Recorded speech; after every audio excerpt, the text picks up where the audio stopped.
dig in through your questions, and the three most popular ones are obviously, when are you gonna play in my place? We're gonna play in my country, my town. And to answer that, it's basically not up to us, you know, it's up to your local promoters and bookers. If they are interested in having Stone Jesus, then they gotta ask us and we're gonna play. The second one is about influences, our influences.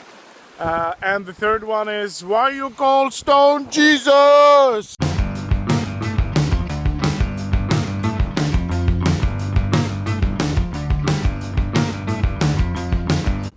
Well, I gotta say, for me personally, I've never been too much invested in stuff like band names. This is obviously something to look cool on a poster, on a piece of vinyl, on a t-shirt, you know.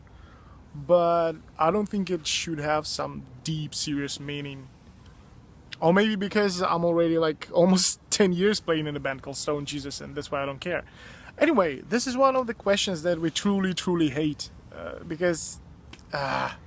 just a waste of time. So we're gonna waste it once again, once and for all.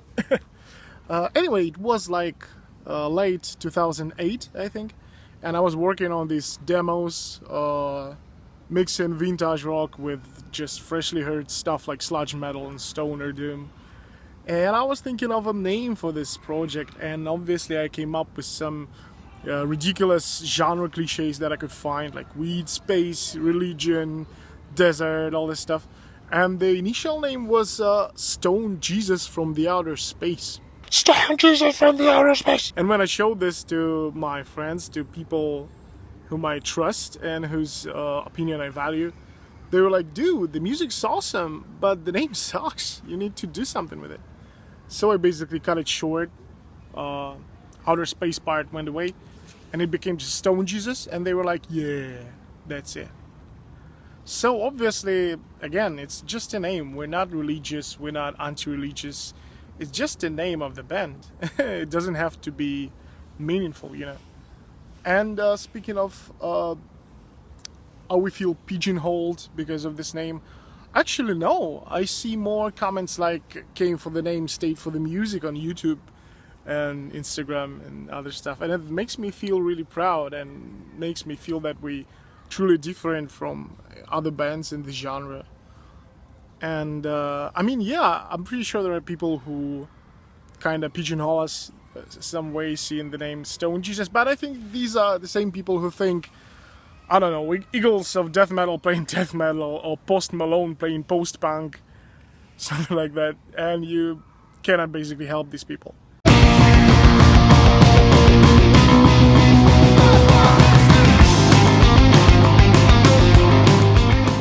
Where do I start, man? Where do I start? First of all, the influences that I love the most are the least obvious ones. You know, like the music that you listen to is not the music that you perform, not the music that you write. And you basically just get inspired by the vibe, the feeling, not like the direct chord progression or the direct sound or something like this. Basically with Stone Jesus, only the first record was directly inspired by the likes of, you know, Sleep and Black Sabbath and Electric Wizard. And then there was a conscious decision to grow, to change, to try new things with each and every new release.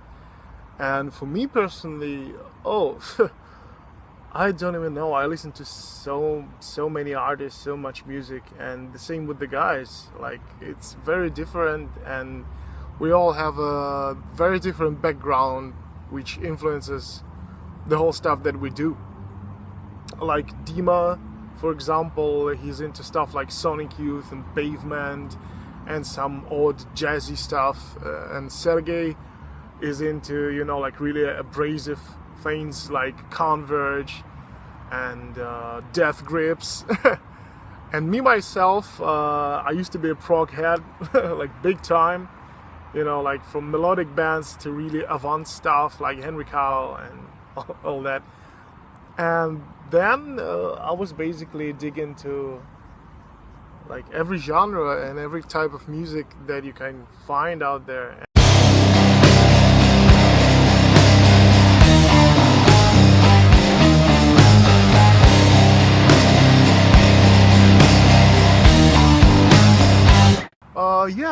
that's exactly what I was going to say, man. There are no guilty pleasure influences. Like, if you enjoy stuff, just enjoy it. You know, don't need to be anal about it.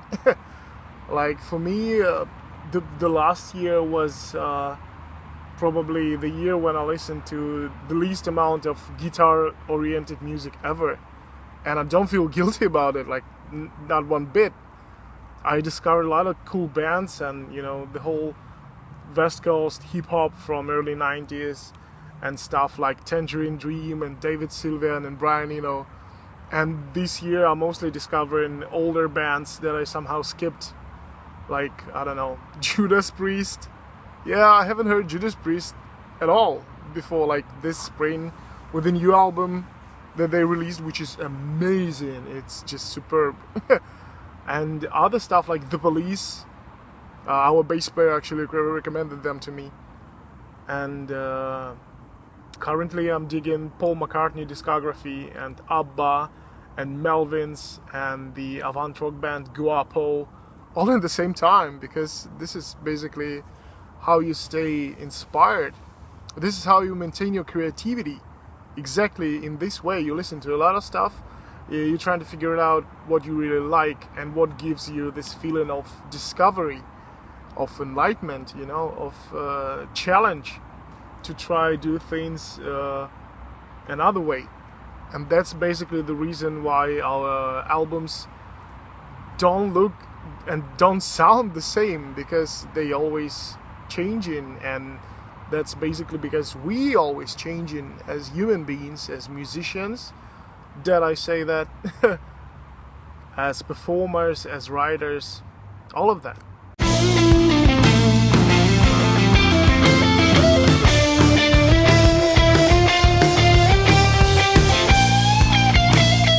There was this funny question about our non-metal influences, and well, duh.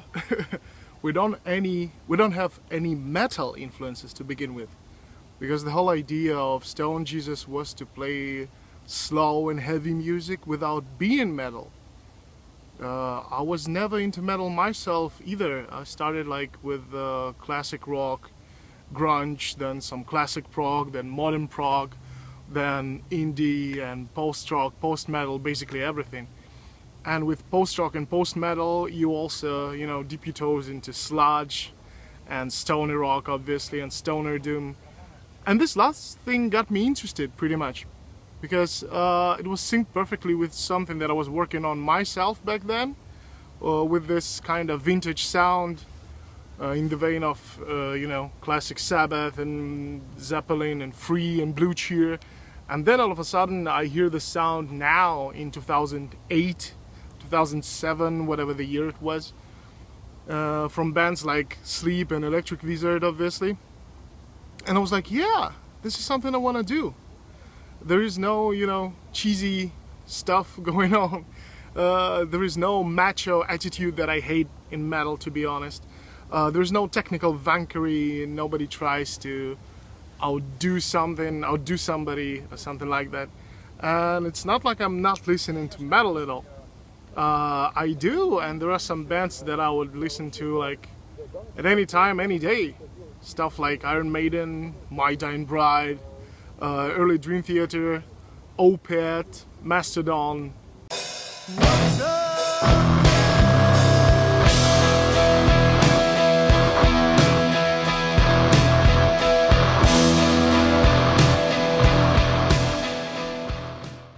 A question from Belgrade.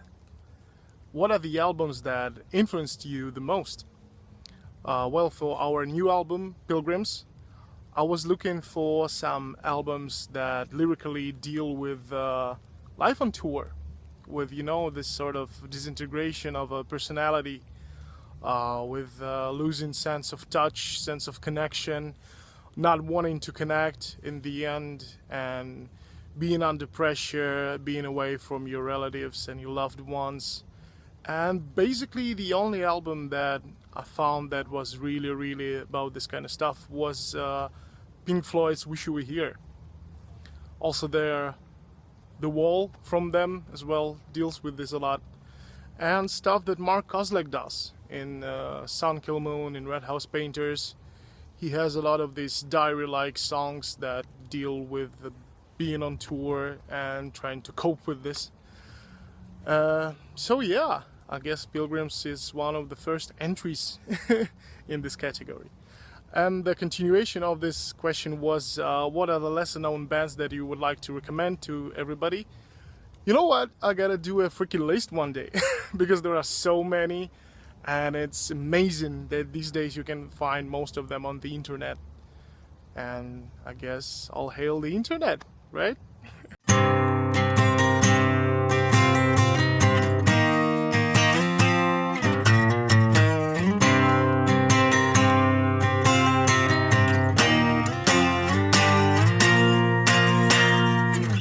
Don't try to sound like the guy who knows, like, you know, only one song from us, but honestly, my favorite Stone Jesus song gotta be I'm the Mountain, hands down. Mostly because of the reaction that we get playing it live. And that also covers the question, are we getting tired of playing I'm the Mountain? Never. Never, because each time is a different experience. Like, it's 50% you guys and 50% us, and you just basically co-create it as we go, as we play.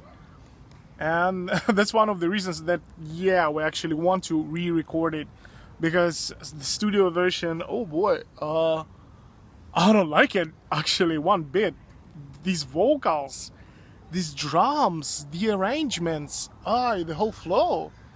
I mean, we sound much tighter right now, and it's so much better. It's ridiculous.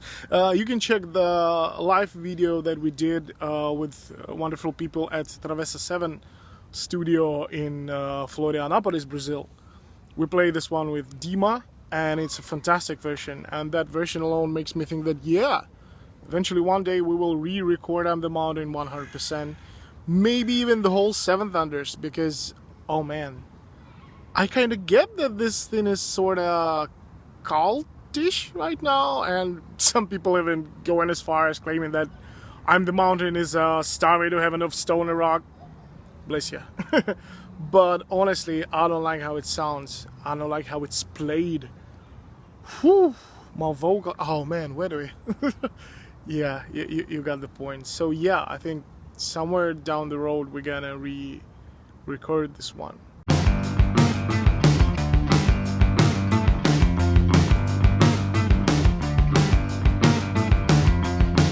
And following this up with why you never play the full version of I'm the Mountain?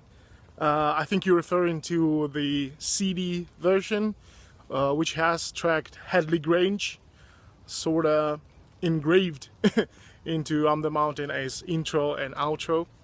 Well, that's like this little acoustic thing. It's not gonna sound well in a live setting, that's I'm gonna tell you for sure. And there are a lot of tracks actually that we're not playing live because they're not really going well with live crowds sometimes. I mean, tracks like Black Church, we never played this one live, ever. And it's a shame, and we should try playing this sometime, I guess, but not right now. And with I'm the Mountain, I would say the actual intro of the song, the actual riff, it's so immediate and so, you know, like captivating that it really gives me goosebumps each time we play it with this intro. So we're not gonna trade that into Hadley Grange acoustic intro. No way.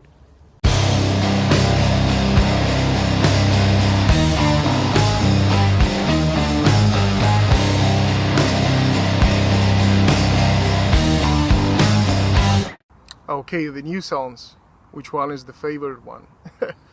I can't say right now because so far we played only 2 new songs live, Hands Resist Him and Water Me, and the response was overwhelming. It was just amazing to see how people grew into the song that they heard just for the first time. And I'm very much looking forward to the Pilgrimage tour this autumn, the first leg, the second leg, the further legs next year. We're planning to play Pilgrims in its entirety. Yeah, we will. And this is when we will know actually which songs work better in live environment. For me personally right now, I don't know. I know that Sergey loves Distant Light. Dima told me that he likes Feel and Thessalia the most. I think I love those two that we already played because I already seen the reaction, so I already know that they're great. You know what I'm saying? And for people who feeling kind of surprised with the new direction that we took with this new album and the new song, right? Hands Resistant. I would say that this is pretty natural. This is the way the band grows, the band develops. This is the way that we want to do things right now, and it might change, and it will change, and I'm all up for the change because, you know, once you stop, you basically die.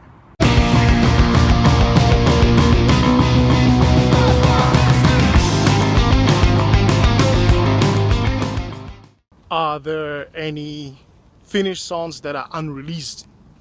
Oh yeah, there are some, especially with the last record. You know, we threw like 3 songs, almost 20 minutes of material in total from the first version of Pilgrims, because these songs, they didn't quite fit the sound, the manner, the style, the idea of the album. And then we sort of looked at them and we're like, yeah, we're not gonna release those. Not going to. But you know what? There are a lot of these songs, and I think eventually we will do some kind of a compilation or something like that with B-sides, covers, rare tracks and release tracks, maybe some live tracks. Maybe next year, because Stone Jesus turns 10 years old next year. So maybe it's gonna be sort of a weird present for you all guys. Let us know if you're interested in having that, actually.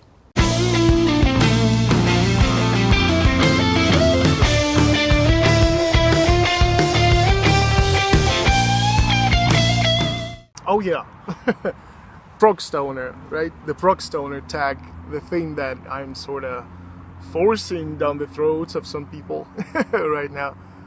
Yeah, I just came up with it because this is some particular manner, particular genre, subgenre that I noticed some bands that I really enjoy are working in. I would say that started with Mastodon, Crack the Sky, which is basically a prog metal album. And then some bands that kind of follow the suit. I would say obviously Elder, then the guys from Jeremiah Irons and Red Gang Malibus. It's a young band from Scandinavia. The guys from March the Sky were doing their own sort of psychedelic song oriented but also pretty proggy thing. Dudes from Wheatpecker, our own guys from Somalia Club, and many other guys who like basically trying to push the envelope, you know, try to challenge themselves, try to look beyond this whole thing, try to do something really intricate and musically interesting while also being groovy and, like, you know, bringing those crushing riffs. I also noticed many people mention Pallbearer in the same breath, like Prog Doom band or something. Man, I love Foundations of Burden, but I don't see anything proggy about Pallbearer. My bad, I'm sorry.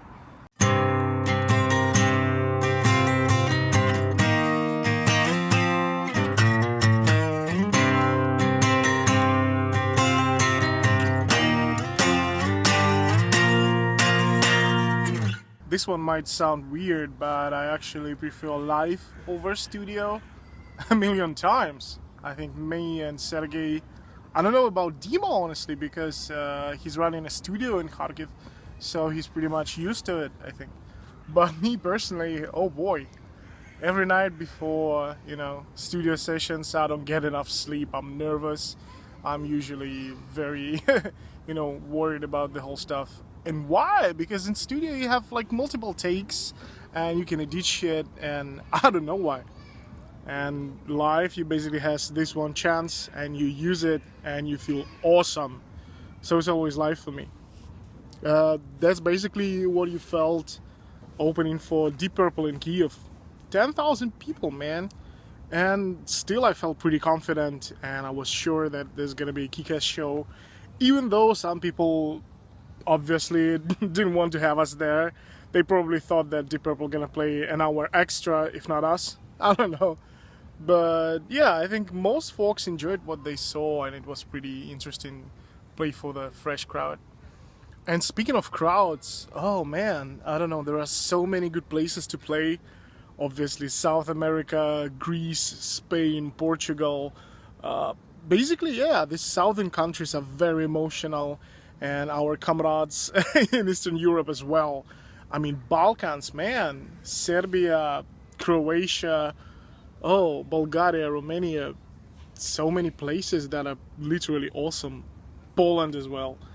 And even the Baltic states, you know, everybody be like, oh, the Baltic guys are cold. No, they're not. They're not, believe me. So basically, yeah, what I'm not mentioning is Central Europe, but it doesn't mean they suck. Dudes here are also awesome, but yeah, sometimes you're a bit too slow. Or maybe we're too fast for the genre, I don't know. I mean, this whole thing got me thinking about shows, and man, this is basically what our new album is about, right? The grind of touring, being tired from touring. But honestly, this 1 hour on stage is totally worth it. Like, this is basically why you do it. You need to get through the first 23 hours to get to this one, which is like the pinnacle of the whole day. Man, I can't wait to go on tour and play the new stuff for you. Well, that's it. Hope you have fun. See you on tour with the new record. Stone Jesus, Pilgrims, forever.